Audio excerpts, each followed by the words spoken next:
السلام عليكم ورحمة الله وبركاته نحمده ونصلي على رسوله الكريم أما بعد সম্মানিত দিনী ভাই ও বোনেরা, আপনারা সকলেই কেমন আছেন? আশা করি আল্লাহ সুবহানাহু ওয়া তাআলার রহমতে সকলেই ভালো আছেন। আমিও আল্লাহ সুবহানাহু ওয়া তাআলার রহমতে খুবই ভালো আছি, আলহামদুলিল্লাহ। সম্মানিত দিনী ভাই ও বোনেরা, আজকে আপনাদের মাঝে গুরুত্বপূর্ণ একটি বিষয় নিয়ে আসলাম। বিষয়টি হইতেছে পলাতক ব্যক্তি অথবা হারিয়ে যাওয়া ব্যক্তি ফিরিয়ে আনার জন্য পরীক্ষিত কোরআনী চমৎকার একটি আমল। অনেক সময় দেখা যায় অনেক ব্যক্তি পালিয়ে যায়। যেমন হতে পারে আপনার বাচ্চা মাদ্রাসায় লেখাপড়া করে, ওস্তাদরা একটু শাসন করেছে, মাদ্রাসা থেকে পালিয়ে গেছে। অথবা আপনি বাড়িতে একটু তাকে শাসন করেছেন, সে বাড়ি থেকে পলায়ন করেছে। অথবা এমনও হতে পারে আপনার পরিচিত কেউ আপনার কোনো জিনিস নিয়ে আপনার বাড়ি থেকে পালিয়ে গেছে। অথবা কোনো ব্যক্তি হারিয়ে গেছে। যদি পালিয়ে যায় তাহলে অতি সত্বর সে বাড়িতে ফিরে আসবে। যদি হারিয়ে যেয়ে থাকে তাহলে অতি সত্বর তার সন্ধান পেয়ে যাবেন ইনশাআল্লাহ। সম্মানিত দিনী ভাই বোনেরা, এই আমলটি অত্যাধিক গুরুত্বপূর্ণ আমল, কিন্তু আমাদের যাদের প্রয়োজন হবে না এই আমলের গুরুত্বটা আমরা বুঝতে পারবো না। যাদের সাথে এই ঘটনাগুলো ঘটবে এই আমলের গুরুত্ব কেবলমাত্র তাদের কাছেই থাকবে। এজন্য আপনার পরিচিত আত্মীয় স্বজনের মধ্যে যদি কারো এরকম কোনো ঘটনা ঘটে, কারো যদি সন্তান হারিয়ে যায় অথবা পালিয়ে যায়, অথবা কোনো ব্যক্তি পালিয়ে গেছে তাকে সন্তানের জন্য খোঁজাখুঁজি করতেছেন, যদি এরকম কোনো ব্যক্তি থাকে আপনার পরিচিত, এই ভিডিওটি আপনার প্রয়োজন না হলেও তাদের প্রয়োজন হবে, তাদেরকে একটু শেয়ার করে দিবেন। অন্তত হলেও আপনার মাধ্যমে এই আমলগুলো তারা জানবে এবং আমল করে তারা অনেক উপকৃত হবে। এবং আপনিও রেখে দিতে পারেন, আমলটা শিখে রাখতে পারেন, প্রয়োজনে যে কোনো সময় কাজে লাগবে। তো হারিয়ে যাওয়া বা পলাতক ব্যক্তিকে ফিরিয়ে আনার জন্য কি আমল করবেন, কিভাবে করবেন, চলুন আমরা জেনে নিই।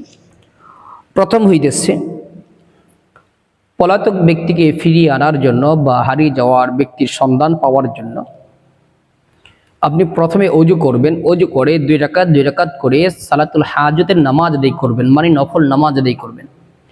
আমরা যেভাবে নামাজ পড়ি দুই রাকাত করে এভাবেই নামাজ আদায় করবেন। নামাজ আদায় করা হয়ে গেলে 100 বার পাঠ করবেন আস্তাগফিরুল্লাহ, 100 বার পাঠ করবেন। 100 বার যে কোনো দুরূদ শরীফ পাঠ করবেন।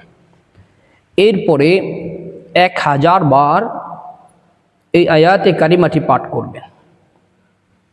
فإن تولوا فقل حسبي الله لا إله إلا هو عليه توكلت وهو رب العرش العظيم।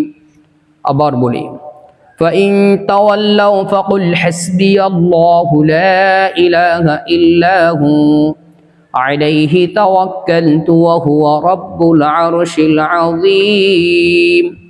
1000 বার পাঠ করা হয়ে গেলে এরপর এই আয়াতে কারিমাটি হইতেছে সূরা তাওবার 129 নম্বর আয়াত।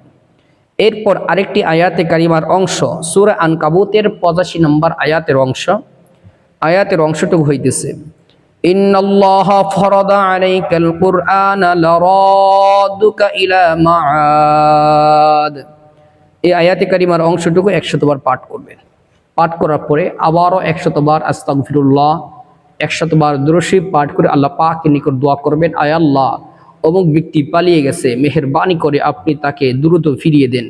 অমুক ব্যক্তি হারিয়ে গেছে, আল্লাহ তার সন্ধান আপনি দ্রুত আমাদেরকে দিয়ে দেন। এইভাবে দোয়া করবেন, কান্নাকাটি করবেন আল্লাহ তাআলার নিকট। ইনশাআল্লাহ এই আমলটি এরকমভাবে কয়েকদিন করার মাধ্যমে দেখবেন হারানো ব্যক্তির সন্ধানও খুঁজে পাবেন, পালিয়ে যাওয়া ব্যক্তিরও আপনি খোঁজ পেয়ে যাবেন। পালিয়ে যাওয়ার ব্যক্তিও দ্রুত বাড়িতে চলে আসবে। এই আমলটি আমি এক ভাইকে দিয়েছিলাম, আলহামদুলিল্লাহ ওই ভাই আমাকে জানাইছে যে ওনার কর্মচারী ওনার ক্যাশ থেকে মোটা একটা অ্যামাউন্ট নিয়ে চলে গেছে, কোথাও খুঁজে পায় নাই।